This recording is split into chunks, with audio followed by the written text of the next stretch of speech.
it's Little Red Riding Hood, and I'm back. I've got to go take Soup to Grandma again this afternoon. She started not feeling good. She's got the sniffles. But she said to remind everybody, you still have time to register for summer reading at www.mccpl.lib.al.us. And also, if you have any questions, call the El Louder Regional Librarians at 334-625-4844, and they'll be more than happy to help you with the registration.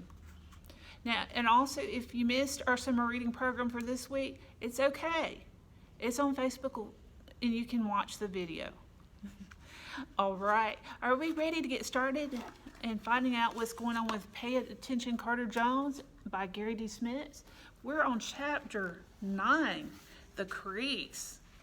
And yesterday we read chapter 8, and we left with Billy Colt and Carter Jones marching down the street wearing these big white suits, sweaters and stuff, and they're going to learn how to play cricket. They're headed to their school. So let's see what happens. All right. The Crease, chapter 9. The crease is always playing area into which the batsman steps when he is about to protect his wicket. I told you I've been to Australia, right? And how it rained the Australian tropical thunderstorms almost every day, which my father said wasn't all that unusual. The last time he'd been to Australia, he said it had rained every day. I went with my father the summer before 5th grade because we had some ancestors who were sent to the penal colonies in Australia in 17 something, and my father wanted to track them down for his family history. Plus, we get to see places he'd seen just after college. That's the reason he gave when he told me we were going. I don't think that was the real reason. I think the reason was that my mother told him he should spend some time with me because of how it was after my brother Courier, you know. I think she told him he had to do it, and she didn't care if he had to call in some favors from the army. I think she told him that she didn't give a flying leap about duty and stuff like that. His son needed him. Our house was thin walls. Anyways, I think that's the reason we went to Australia. But it didn't matter why we went. I mean, Australia. I put the green marble in my pocket, and we went to the airport in a taxi, and we flew for a bazillion hours to Los Angeles, and then another bazillion hours to Australia in the middle of the night. We watched movies I don't think my mom would have let me watch if she had been there.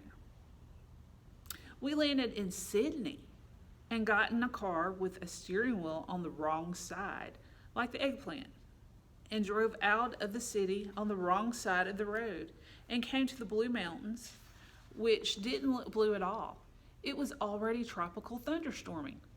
But my father didn't care. He wanted to hike before he looked up ancestors, so we shouldered backpacks. His was a lot heavier than mine, and we climbed down to the valley floor. Small waterfalls all around us, trees getting thicker and thicker. High rocks in long red layers of sandstone. They smell of wet earth and water and big leaves and damp moss and old bark and huge white flowers I'd never seen before. 1,000 feet down, we set off into the big trees, him humming Beethoven while we hiked. And he could do the whole symphonies, even in the Australian tropical thunderstorm. Where we walked, we left deep tracks that filled with rainwater. It was hot. Sounds of water falling onto the rocks, the screeching of white birds that flocked high up in the tall trees and stared down at us. Every so often, hunting call for something big, like a dinosaur, maybe.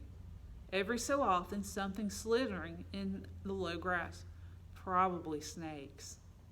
My father said, every so often scrambling through the underbush, probably little crocodiles, my father said.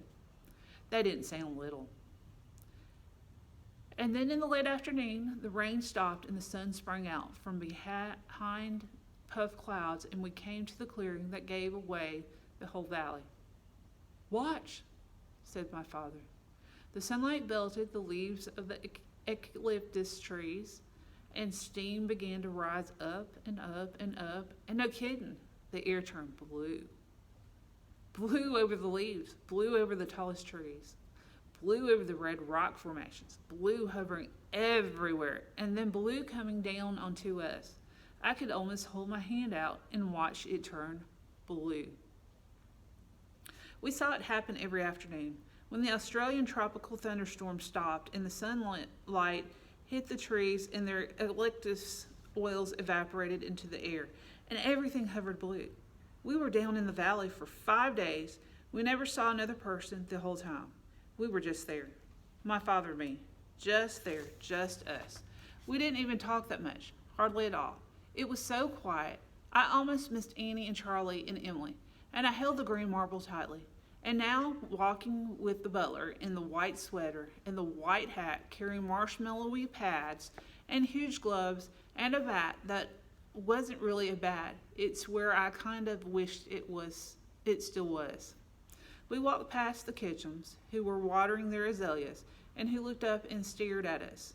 Past the Briggers' rhododendrons, past the Rock Castle's holly hedge, past the Codorus petunias, and the Codorus stared out at us out the window, and stopped by Billy Colt's house, where he tried to tell his mother he was feeling sick because he ate too many apple tarts. But the butler told Mrs. Colt we'd be learning how to play cricket, and she told Billy it was a wonderful opportunity, and he looked like such a little gentleman in his white sweater and white hat. And we walked 6 more blocks to Longfellow Middle School. "You look like such a little gentleman," I said. "Shut up," Billy Colt said. And I don't know where Billy Colt wished he was, but I could bet it wasn't on Longfellow Middle School fields, where 3 pickup games were already going.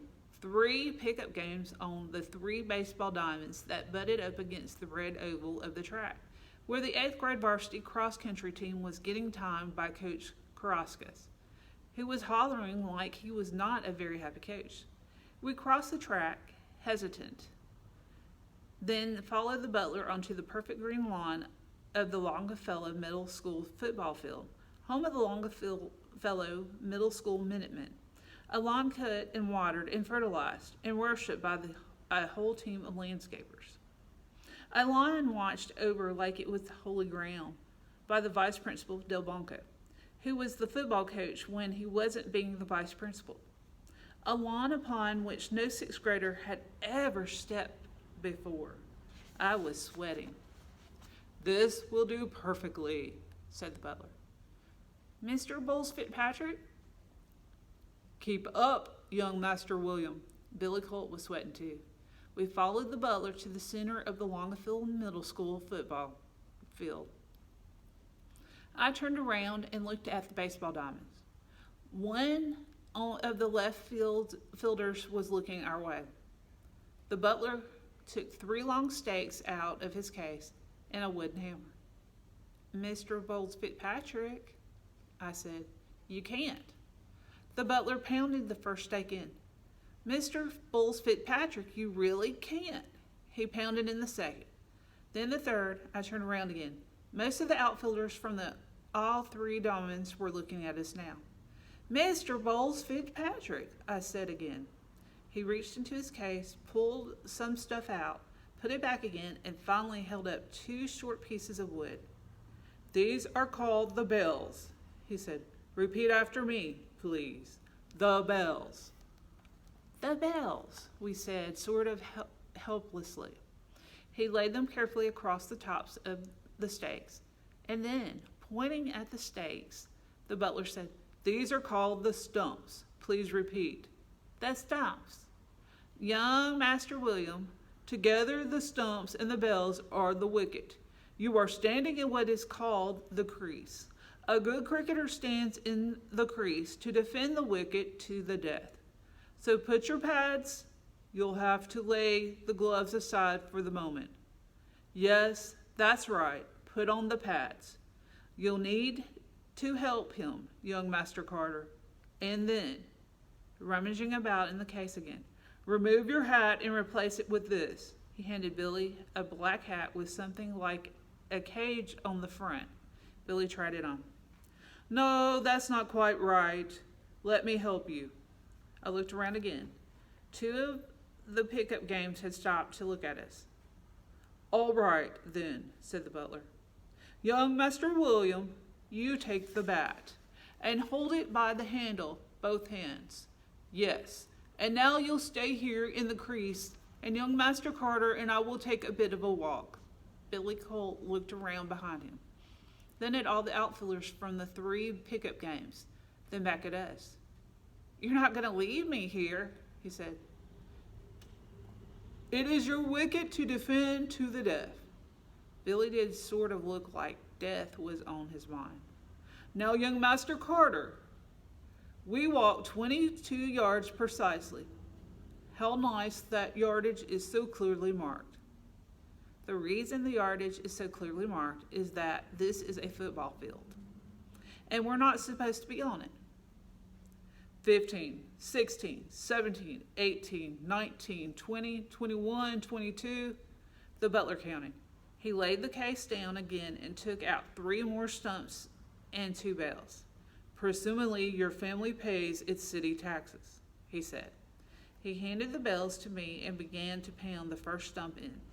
"Given such financial faithfulness, we might assume you may freely walk onto a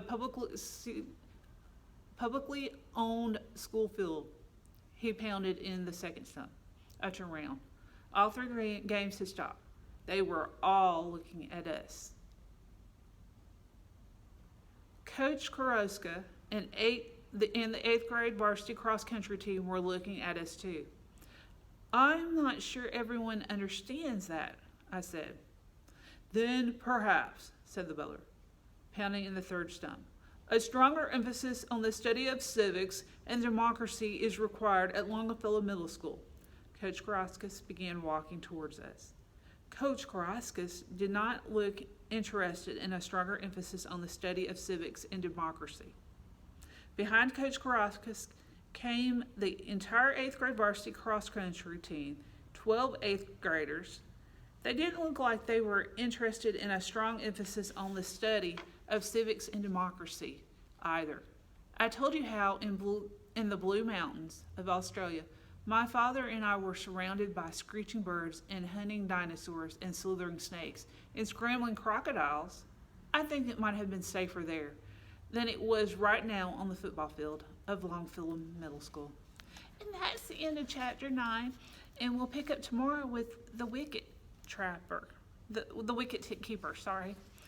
And where we've left off, we'll talk about that tomorrow also.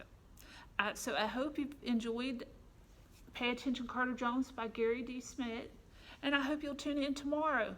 And if you're just now tuning in, you can rewind and listen to the beginning of it and catch the book. All these books are on, all the readings by Little Red Riding Hood are on YouTube and also on our Facebook page. Thank you for watching, and I'll see you tomorrow.